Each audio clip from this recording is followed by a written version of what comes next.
Berlin. I should have come here in the early 90s, just after the wall came down, but I didn't. Instead, I was living in Munich, in the south of Germany.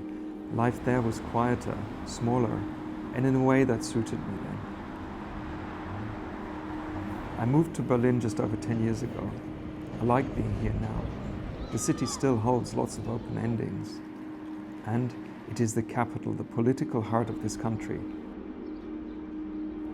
Architecturally, you can find real treasures in Berlin.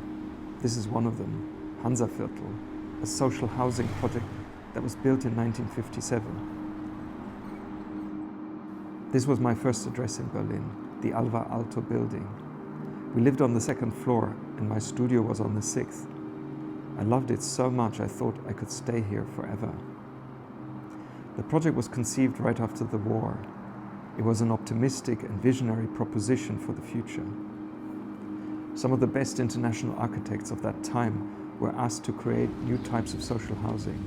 Everything about it, every detail of every building, in fact the entire master plan was designed to enhance the quality of life of people.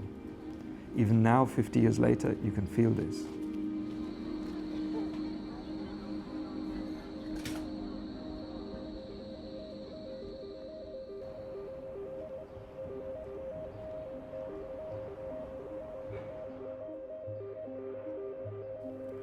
It would be true to say that Hansaviertel was inspirational for my collection for Mutina.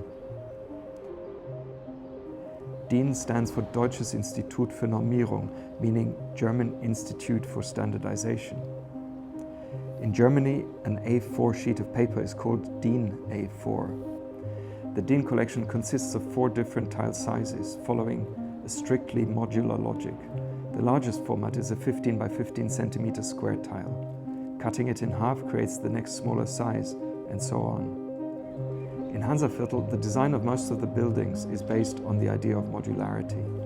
Big boxes that are made up of smaller boxes to enable diversity within a very strict framework. The concept of DIN is like that. The different tile sizes all fit into the same grid, and they can be combined to create a variety of geometries, surfaces, patterns.